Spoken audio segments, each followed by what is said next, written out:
flipping through the newspapers, switching through multiple news channels, exploring different websites and online mediums for relevant news? Keeping up to date with important news is not only time-consuming but also requires meticulous upkeep of notes for thorough revision.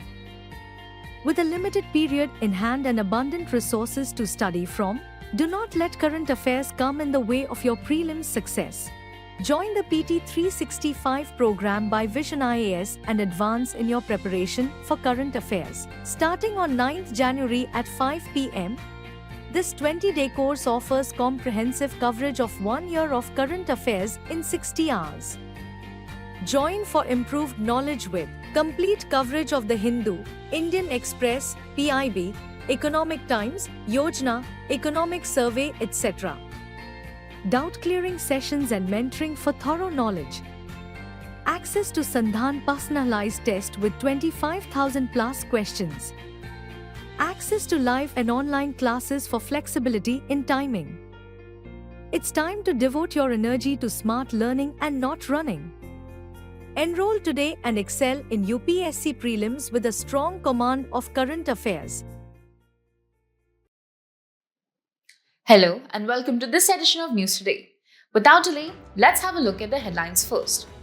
RBI clamped severe restrictions on New India Cooperative Bank owing to supervisory concerns.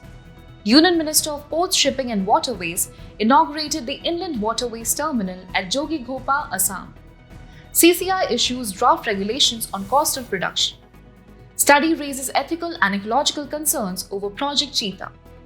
World Day of Social Justice observed by the United Nations. Ragging incidents surge amid weak enforcement of anti-ragging guidelines. In our first news for the day, we bring you the latest developments in the banking sector. The Reserve Bank of India or RBI has imposed severe restrictions on the New India Cooperative Bank due to supervisory concerns.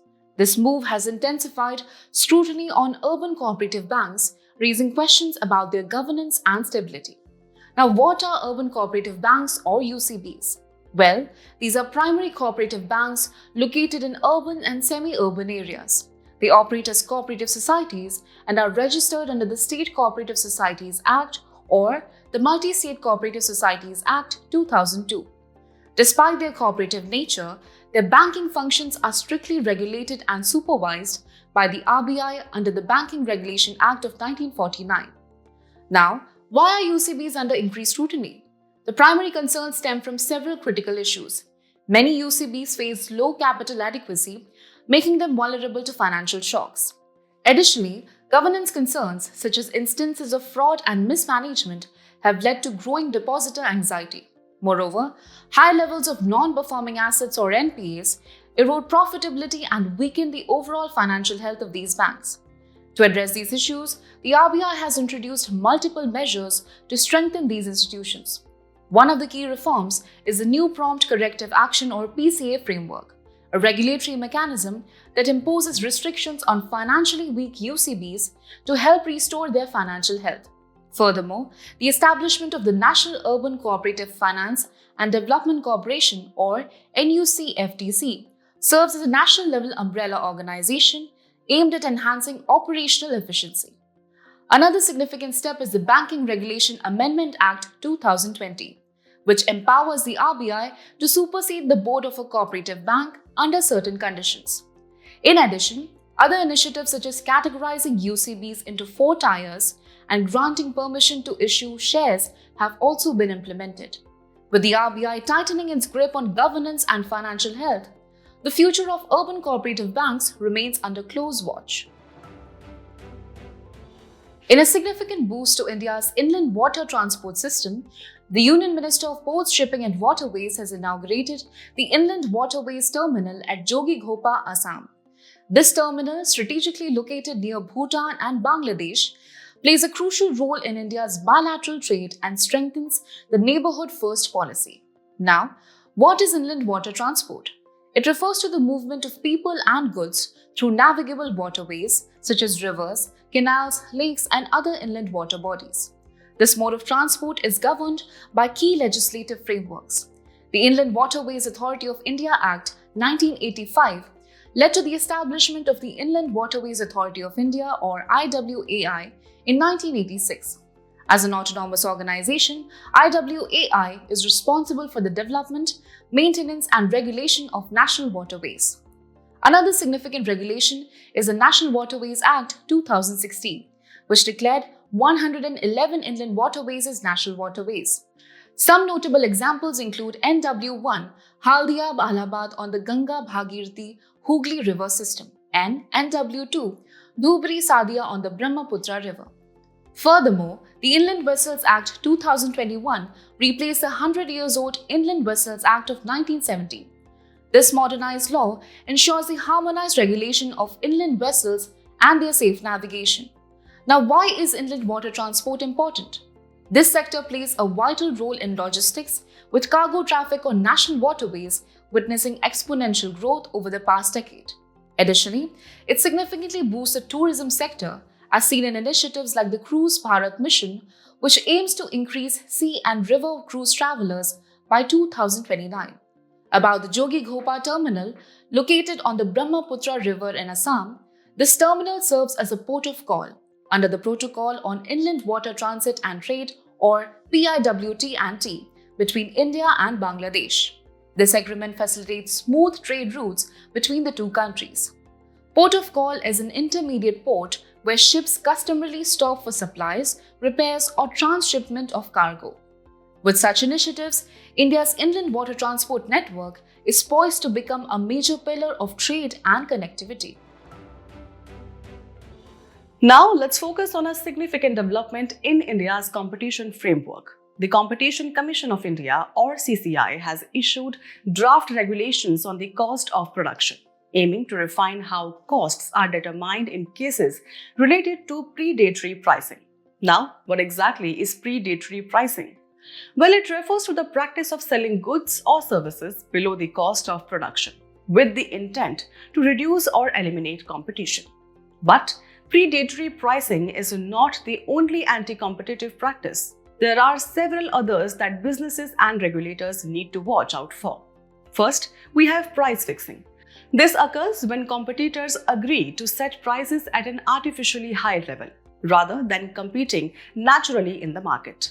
Next, there's patent misuse. This involves using patents to block competition, such as acquiring patents solely for the purpose of suing other companies. Another concerning practice is collusive bidding, where companies coordinate to manipulate bidding processes.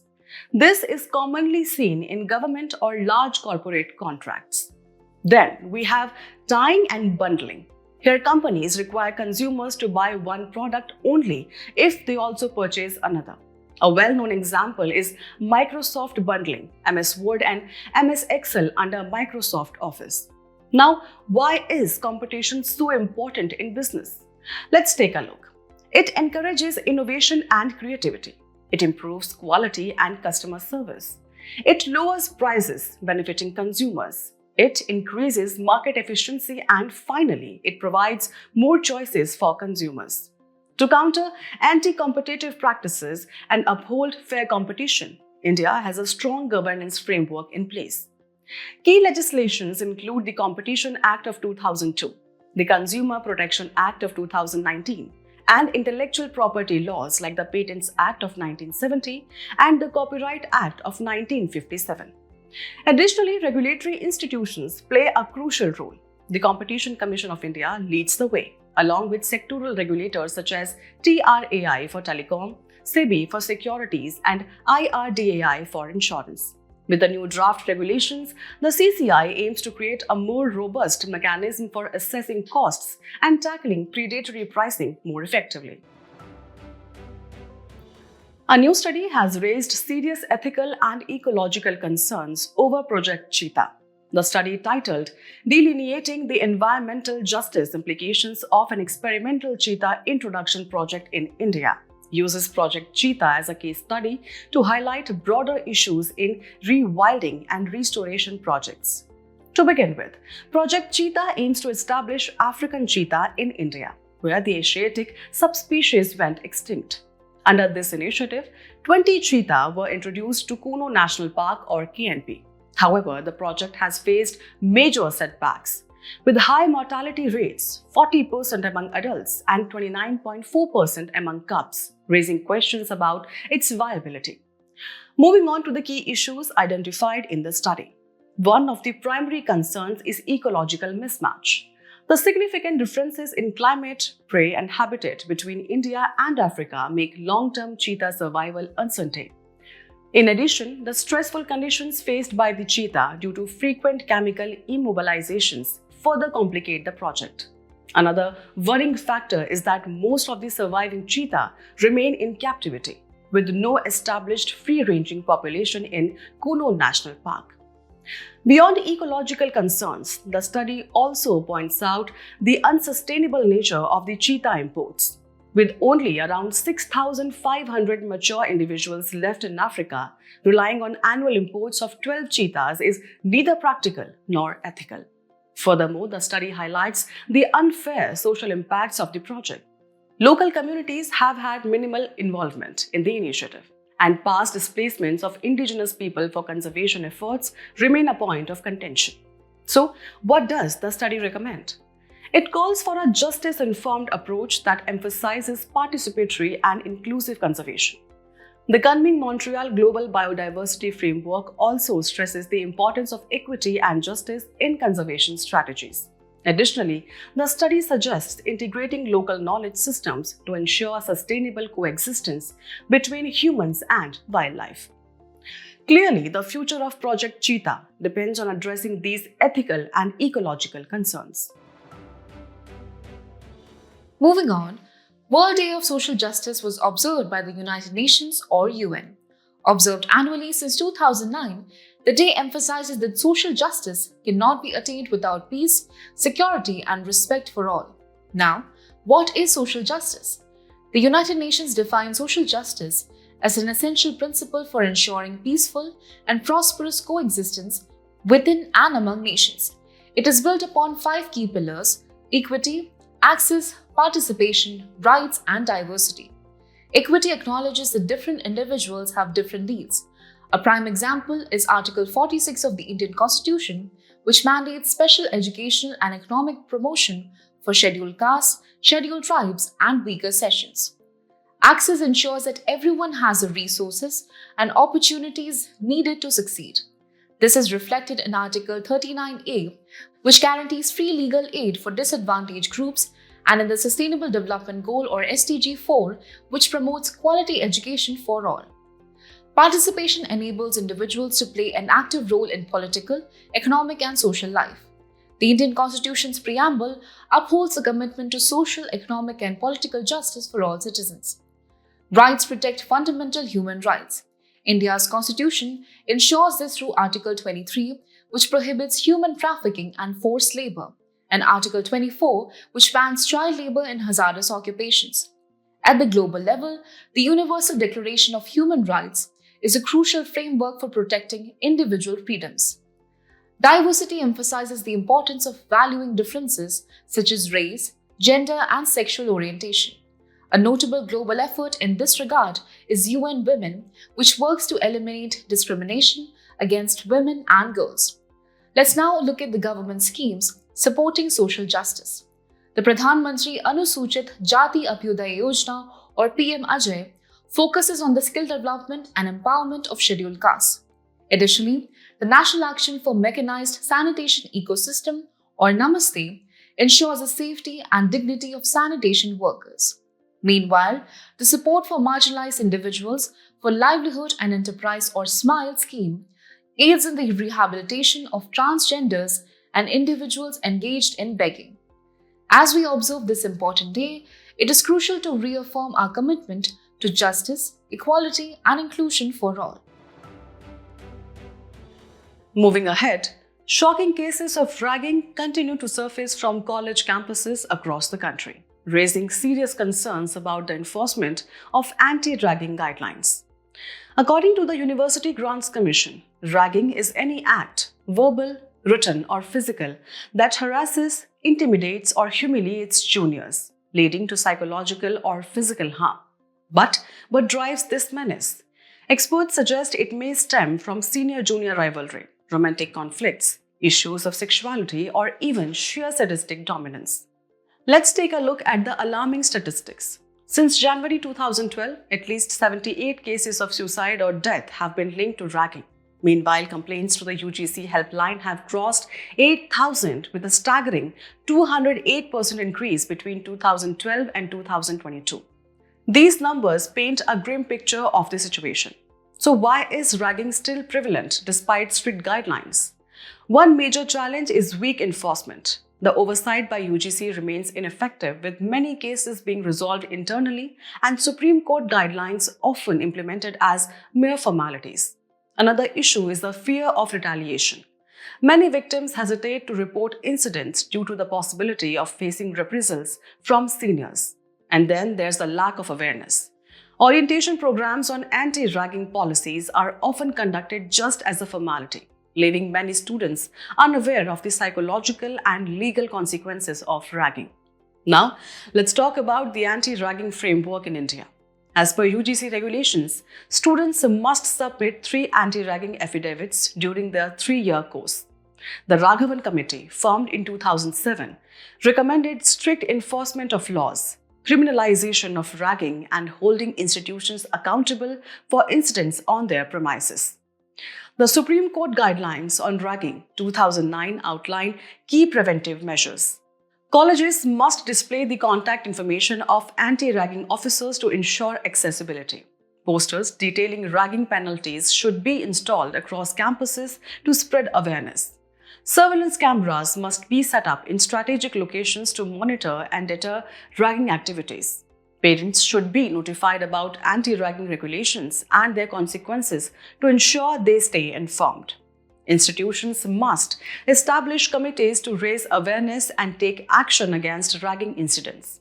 Surprise inspections in key areas should be performed to ensure compliance with anti-ragging measures.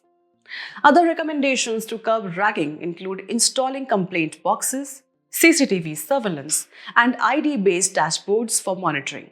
Experts also suggest extending the anti-ragging regulations to all educational institutions and ensuring strict legal compliance.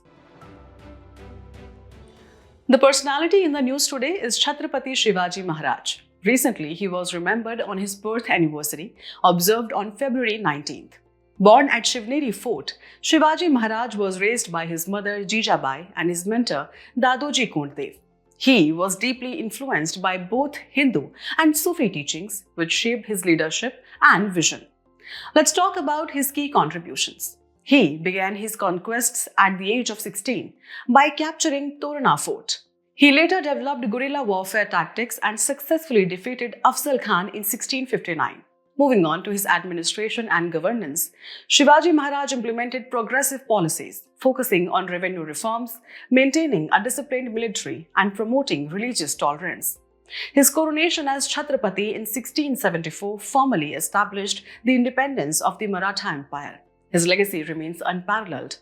His vision of Hindavi Swaraj, or self-rule, continued to inspire generations. He is remembered as a visionary leader, a just ruler, and a symbol of bravery and independence.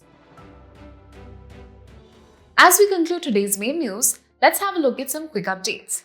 Recently, the Supreme Court invoked its special powers under Article 142 of the Constitution to grant divorce. Article 142 empowers the SC to pass any decree or order necessary for doing complete justice in any case or matter pending before it is enforceable throughout the territory of India. Recently, National Commission for Scheduled Tribes celebrated its 22nd Foundation Day. It is a constitutional body established under Article 338A, introduced through Constitution 89 Amendment Act 2003, to investigate and monitor matters relating to safeguards provided for STs under the Constitution.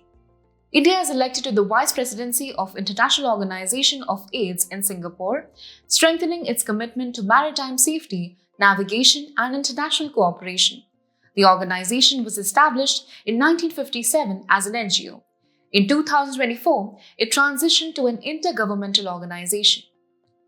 Lake Kivu displayed devastation and misery after an armed group captured the lakeside city Goma in Democratic Republic of Congo, or DRC.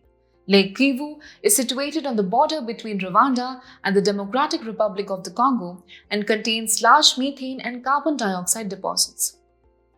Indian National Space Promotion and Authorization Center, or INSPACE, launched the Technology Adoption Fund, or TAF.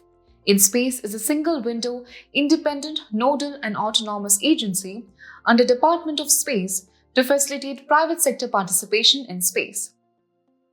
Recently, many countries, tech companies and international organizations have partnered to establish Coalition for Environmentally Sustainable AI.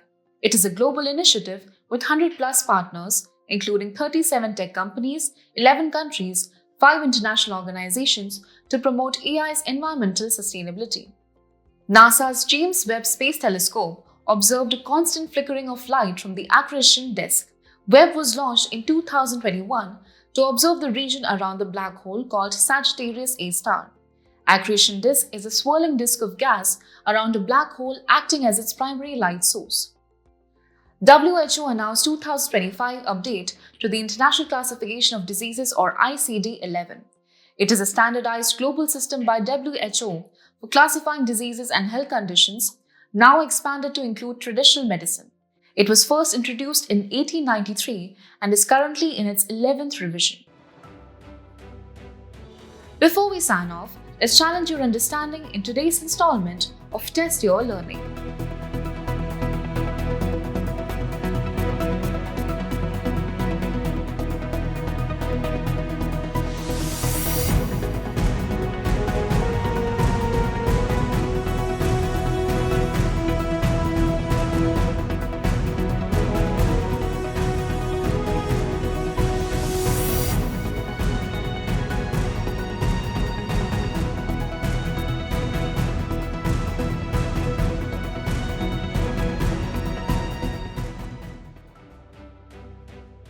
Thank you for joining us.